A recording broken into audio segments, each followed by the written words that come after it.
one of the characteristics of the Indonesian nations is cultural diversity, which is preserved in every corner of its territory. This is not only the physical form, such as historical building, but also the way of behavior of people who uphold tolerance. Workers, today I visited a city called the Spirit of Java. Yaps, the Solo City.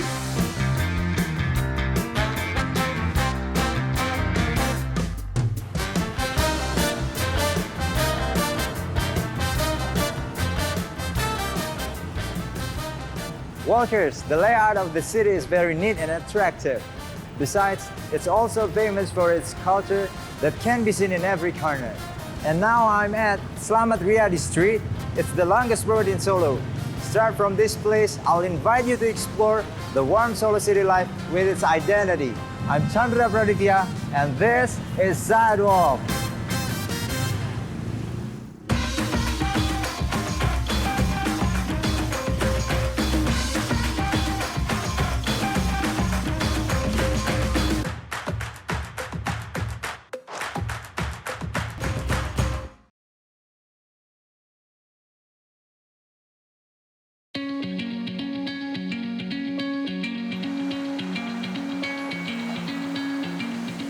Solo City is also known as Batik City.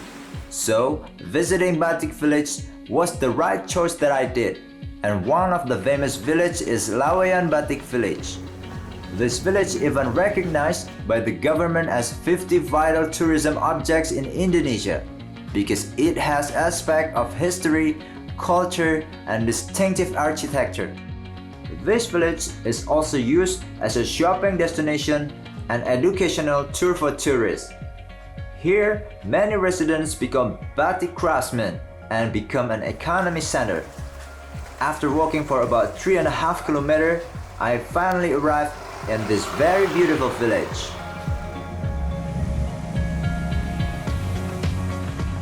Workers, exploring the Laweyan village seems like entering the highway of history.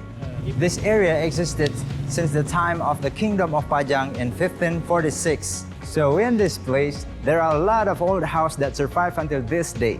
Well, some of these houses function as batik workshops and gallery that sells batik product. Now let's explore this area because I believe there must be interesting sites that we can explore.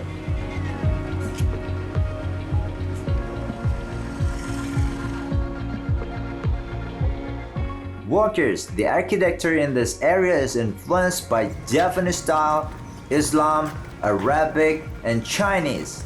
Many narrow alleys that connect houses and flanked by a high wall on the right and left.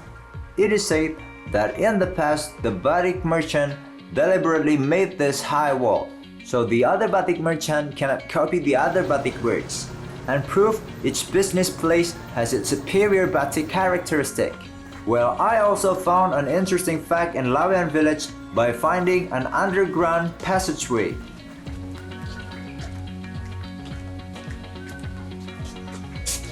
Workers, I'm standing in front of a house in Setono village, Laweyan. It is said that this place has an underground passage and it's a family heritage. Now let's go inside.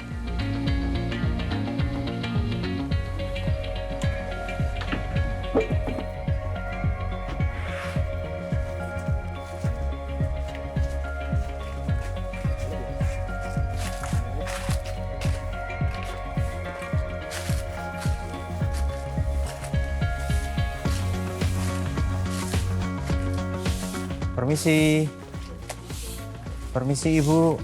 Mohon maaf mengganggu waktunya sebentar. Bu, Mana nih? ini saya Chandra Bu, kita dari program Sidewalk. Nah, saya mau tanya apakah benar di sini rumahnya Pak Mur, Bu? Iya betul. Oh, mohon maaf dengan siapa Ibu saya berbicara? Ibu Mira. Ibu Mira. Bu, saya boleh tanya-tanya sedikit nggak Ibu? Boleh, tentang apa? Tentang rumah ini. Jadi kan gini Ibu, saya dengarkan bahwa di daerah sini itu ada sebuah rumah yang berisi bunker gitu. Nah, apakah betul Bu di sini rumahnya? Iya. Mungkin bisa Ibu ceritain sedikit Ibu. Kira-kira tentang sejarahnya bagaimana sih Bu? Tentang bunkernya? Nggih.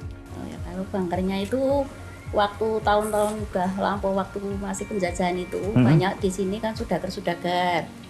kan orangnya kaya-kaya gitu Mas. Nah itu kan kalau ada bom, ada penyerbuan itu loh, itu kan takut. Takut, terus dia punya bunker yang itu dalam, jadi dalam rumah ini ada lubangan gitu ke dalam gitu. Gitu. Itu untuk sembunyi orangnya, dan juga untuk menyembunyikan harta-harta benda yang di situ itu biar aman gitu. Ya. Nah, Ibu Mira, mungkin kalau bisa nggak Ibu ceritain sedikit tentang Kampung Laweyan ini, kenapa sih kok banyak pembuat batik di sini, Bu? Ya itu bisa menurut saya ya, karena umur saya cuma baru 65-an ya.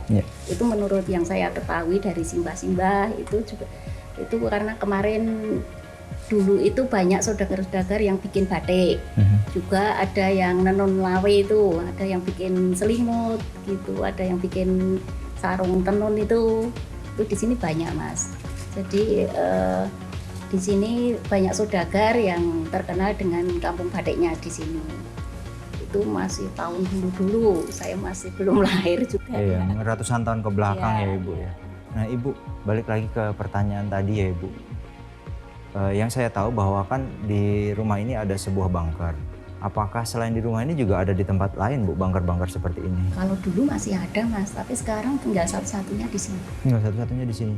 Bisa kasih lihat nggak Bu, bunkernya di sebelah mana sih Bu? Boleh, itu di rumah tengah itu Mas. Oh iya, iya. Boleh masuk Bu, saya Bu. Ya. Permisi ya Bu.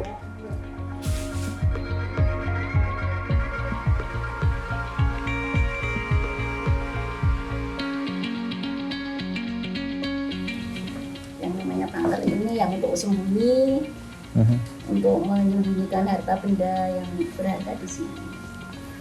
Sepertinya bawahnya air ya Bu ya, kayaknya. Kalau dulu enggak itu Mas. Enggak ya? Ini terocong nih Bu. Ibu mungkin bisa kita ngobrol di sini Bu, sambil ini ya Bu. Ini kan saya lihat lantainya ini tebal sekali, terus batanya itu kan cenderung tebal-tebal ya Bu, besar-besar.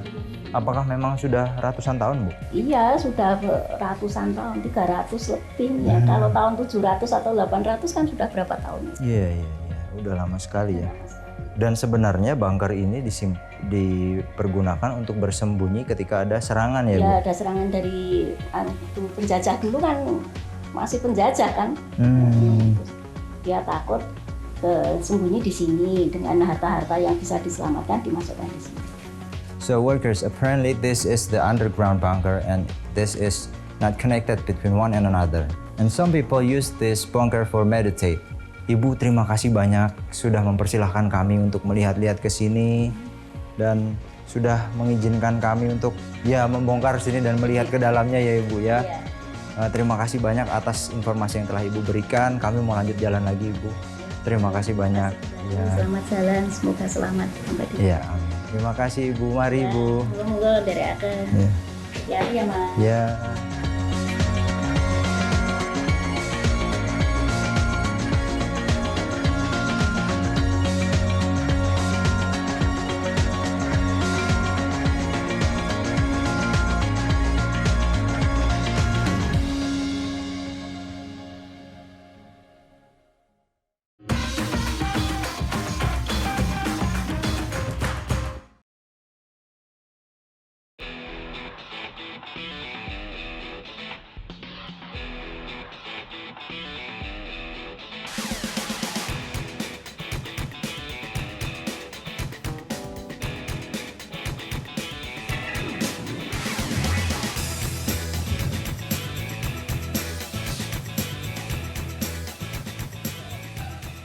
Workers, I managed to find another side of the history of Laweyan village. Now it's time for me to find another batik maker and their creations.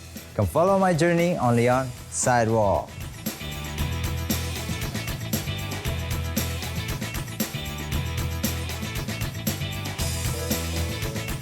This village, with an area of about 24 hectares, consists of 3 blocks.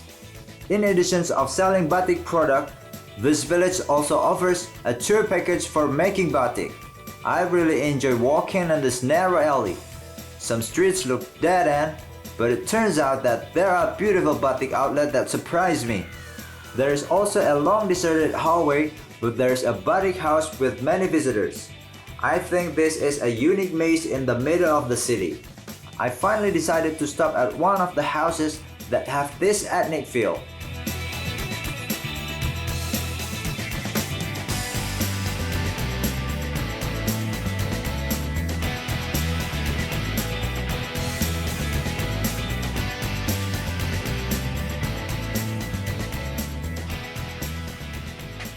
Workers, this is what I'm looking for. I can see there is a batik maker that creating his masterpiece inside. Now let's find out. Permisi Bapak. Permisi, mohon maaf mengganggu waktunya sebentar. Ya, maaf Pak. Permisi Bapak, saya Chandra dari Satwalk. Dengan Bapak siapa Bapak? Saya Pandono. Bapak Pandono. Nah, Pak Pandono, tadi kan kita lagi jalan-jalan keliling Solo dan mencari keunikan dari kota Solo ini sendiri. Kemudian saya lihat tadi dari luar bahwa Bapak sedang membatik dengan teknik yang sedikit berbeda. Karena kebanyakan saya lihat itu kan rata-rata batik yang saya tahu ada yang pakai canting, mengikuti pola dan lain sebagainya. Bapak mungkin bisa menjelaskan sedikit Pak tentang batik Bapak ini Pak? Kalau ini temanya abstrak, bisa dibilang juga kontemporer gitu ya. Jadi memang ini lebih ke ekspresi, lebih ke ke desainnya yang kita unggulkan. Makanya ini kan tanpa pola, tanpa pensil maksudnya, kemudian hanya motifnya hanya acak saja, hanya asal jatuhnya gimana gitu. Oh gitu, berarti ini pola ini hanya mengikuti kemana tangan bergerak begitu ya Bapak bisa, ya? Bisa dibilang begitu karena Iya, kan ini hanya, yang penting kan hanya hanya dilihat gambarnya hanya itu. Iya. Nggak melulu pada pakem, artinya kan begitu kan, nggak ini harus filosofinya seperti ini nggak, ini hanya berekspresi, jadi ya bisa dibilang ekspresi batik lah. Ah iya. Kalau idenya sendiri Bapak dapat dari mana ini Bapak? Kalau saya sendiri sebenarnya hanya mengembangkan ya Mas, jadi nggak saya menciptakan sesuatu hal yang hanya saya mengembangkan orang-orang tua dulu gitu kan ya. Sebenarnya motif-motif kan pada prinsipnya kan sudah ada, tinggal saya hanya menyempurnakan, hanya mengembangkan, hanya nambahi gitu kan. Jadi idenya memang lebih kepada orang-orang kita dulu, simbah-simbah kita gitu ya. Jadi awalnya dari itu. Workers, batik is a universal language that is also a medium to tell stories or give message to people who use it. Even through batik, people as if they can interact with their ancestors through the chosen motifs. Currently, Laweyan village already has 250 batik motifs that have been patented. The process itself there are various, but here most use traditional chanting.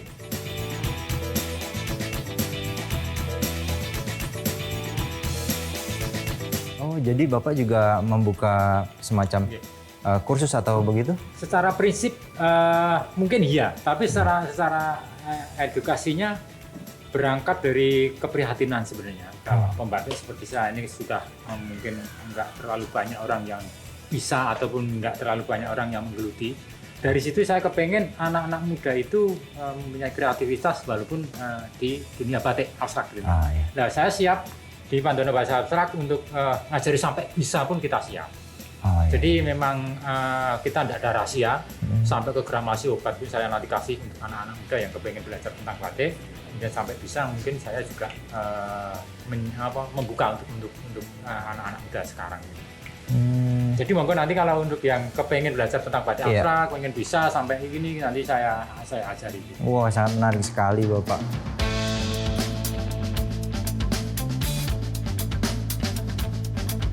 If you are interested in Laweyan village, you can also take batik courses and bring home batik from your work.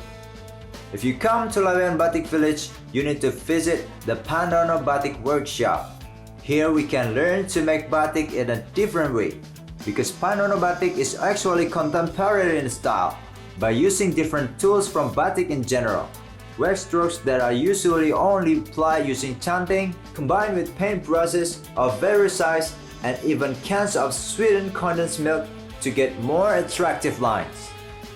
I think this batik will be preferred by young people. Pasarnya sendiri, apakah batik yang Bapak buat ini batik Pandono ya Bapak? Apakah juga penggemarnya itu dari lokal atau bahkan sudah sampai keluar Bapak? Ini awalnya kita di lokal. Karena bidikan saya waktu itu kan masih antara tabu atau saya tidak tahu artinya prinsipnya, tapi bidikan saya anak muda dulu. Anak muda ya? Bright. Iya, betul. Anak-anak yang lebih apa? Dengan warna yang berani. Artinya begitu. Iya. Karena mereka juga bilang kadang-kadang ini batik urban, artinya lebih ke bebasnya. Jadi pangsa-pasarnya lokal. Menginjaknya kemudian nanti ke depannya kita juga coba eksekusi ke Amerika, coba kita bikin sampel dulu kemarin. Kita sudah transaksi untuk eksekusinya mungkin antara minggu depan kita sudah eksekusi untuk pesanan dari Amerika. Oh, menarik sekali Bapak. Kalau bahan-bahannya yang ada di sini nih apakah sama juga dengan seperti batik-batik yang lain Bapak? Benar. Ya, Pak. Ini kalau bahan bakunya itu sama, lilin. Sama ya, sama lilin. Dan mungkin alatnya yang sedikit berbeda. Oh, di mana itu Pak perbedaannya? Makanya saya menggunakan ini sampai sekarang ini. Wah, Belum saya kasih nama. ini kaleng susu ya? Ini masih dengan nama kaleng susu. Karena kemarin waktu anak-anak kepengen Pak ini tolong dipatenkan untuk namanya. Sampai sekarang saya belum bisa menemukan namanya. Jadi kebetulan ini masih kita sebut dengan kaleng. Kemudian ini saya juga menggunakan kuas. Iya. Jadi kuas ada berbagai ukuran. Ada 5 ukuran gitu, sampai besar sampai kecil. Kemudian cantingnya juga saya ada mungkin 1, 2, 3, 4 ukuran. Jadi yang kecil untuk carik itu istilahnya untuk isen itu memang saya ada. Kemudian untuk lagaran yang lagaran tapi putri saya juga ada. Kemudian untuk canting kakungnya yang besar itu saya pakai juga. Mau kalau mau mencoba? Boleh Pak, boleh. Kita Oke. Ya cari sedikit untuk. Oke. Permisi. Ya, wah, tuh. Jadi secara teori begini. Aha. Gimana Bapak? Tapi saya nggak apa-apa nih. Saya. Kita tambahin aja. Iya. Jadi kalau abstrak kan tidak ada yang rusak. Aha. Gitu kan. Jadi ini ambil, pegangnya begini. Aha. Kemudian ambil, kemudian ditahan, kemudian ditiris. Nah, kemiringannya kita atur dulu. Sebelum sampai di sini jangan terlalu miring. Setelah sampai baru kita kontrol kemiringan cantingnya. Jadi tetap begini. Kemiringan ini lilin ini sudah keluar ya sudah. Nah, kemudian ini sudah dingin, tuang lagi, ambil yang panas. Jadi suhunya ada 3. Ambil, tahan, tiris. Ambil, tahan, tiris. Gores. Wah, saya coba di mana ya? Yang kecil aja. Iya, saya coba ya Bapak. Boleh. Maaf, ini ambil, tahan, tiris. Nah, kemiringannya diatur. Nah, Oke, gini ya. Terus ini gimana Bapak? Udah saja lah. Langsung aja ya? Terserah gambarnya, jangan begitu gambar. Tekniknya aja. Oke.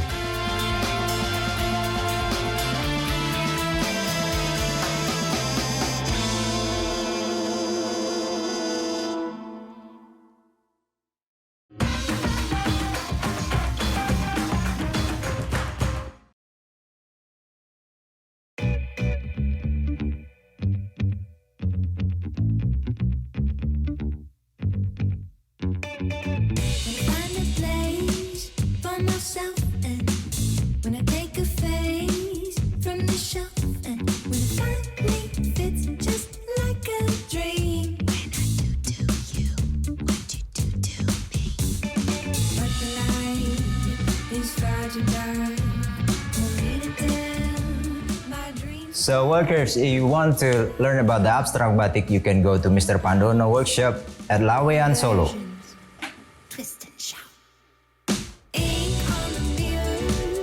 Well, before the sky turns dark, I immediately moved to the next destinations, which is identical to the culture of the city of Solo.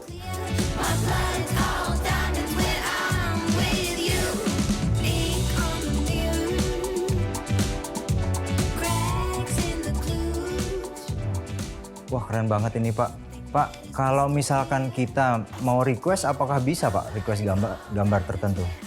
Di batik Pandono abstrak bisa juga request, request motif atau request desain. Nanti kita aplikasi di abstrak, bisa juga. Kalau mau pesen juga di galeri kita. Ada galerinya Pak? Di mana Pak galerinya? Saya di Jalan Sidoluhur nomor 27.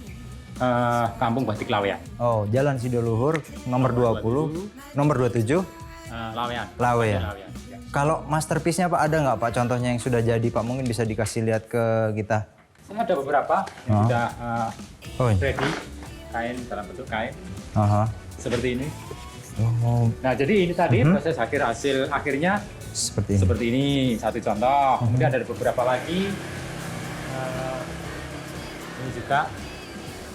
Jadi di Pandono Batik Abstrak kita nggak melulu abstrak, kadang-kadang kita juga edukasi juga. Di sini kita sisipkan motif kawung, kita sisipkan motif teruntung, kemudian kita sisipkan lereng juga, kemudian sisik nogo kita sisipkan di situ untuk edukasi ke anak-anak muda bahwasanya kearifan lokal itu kita masih bisa kolaborasi dengan abstrak. Ini hasil kan tuh kainnya. Untuk jadi bentuknya seperti ini. Oh, ini contohnya yang sudah mejanya. diaplikasikan. Wah, terima kasih banyak Pak. Saya bisa jadi dapat informasi yang banyak sekali dari sini dan saya juga terima kasih sudah diajarkan tadi dan diperbolehkan mencoba. Wah, makasih banyak Pak atas waktunya. Saya mau lanjut lagi. Terima kasih banyak Pak Pandono. Monggo-monggo. Mari Bapak. Oke, monggo-monggo, hati-hati. Ya.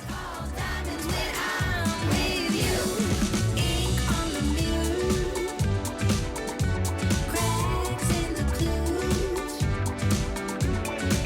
Hoping that it's crystal clear, crystal clear. My blood's all diamond when I'm with you.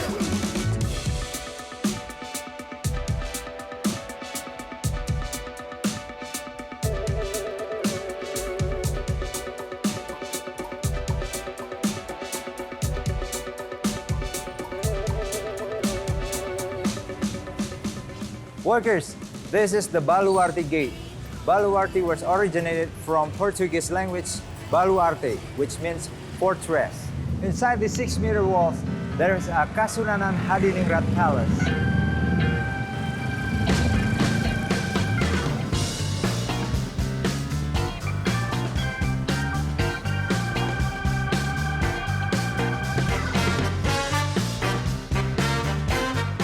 The Surakarta Hadiningrat Palace is the official palace which was founded by Sri Susuhan Pakubuwono II in 1744 as a replacement for the Kartasura Palace, which was devastated by the Chinatown Commission in 1743.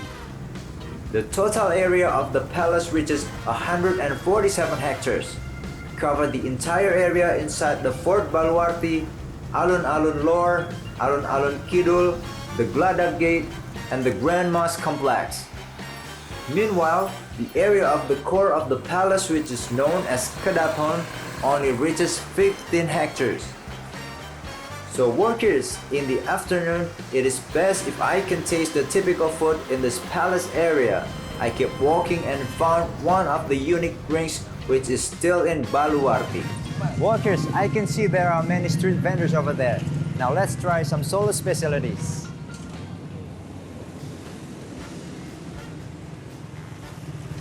Permisi Ibu, boleh pesan minumannya satu? Ya, Oh iya, ya, satu ya Ibu. ya. Saya pinjam ini kursinya ya. Permisi.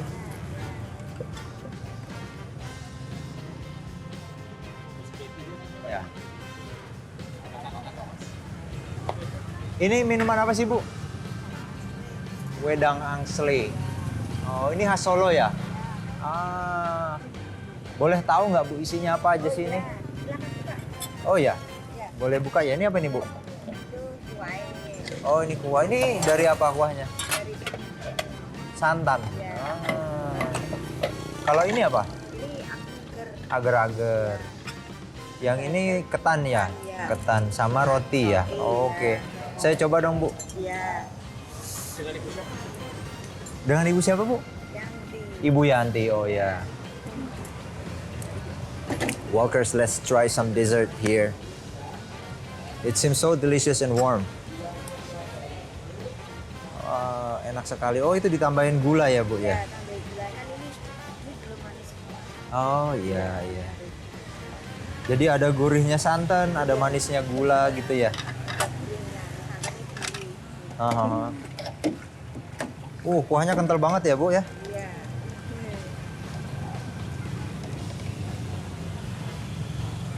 Okay, walkers, let's try this dessert.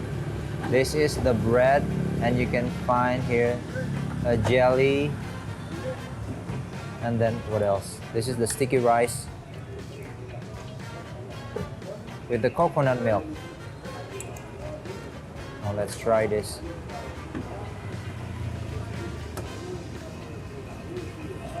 Oh ya Pak, halo Pak.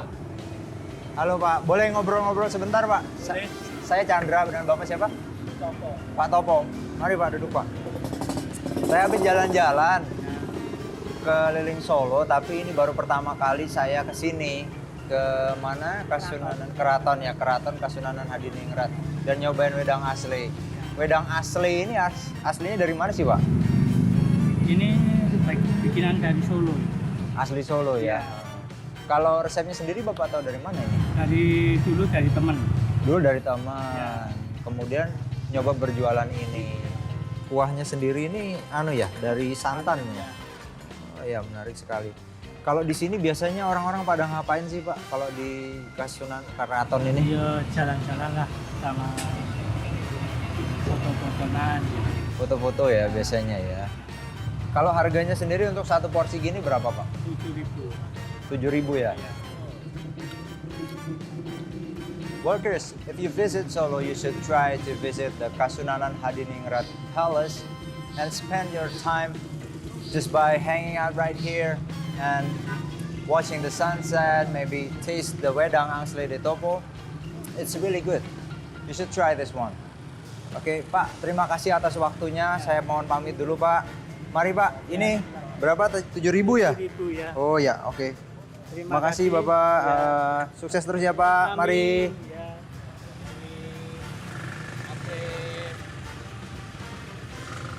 Workers, visiting Solo with variety of exciting activities is a new experience for me.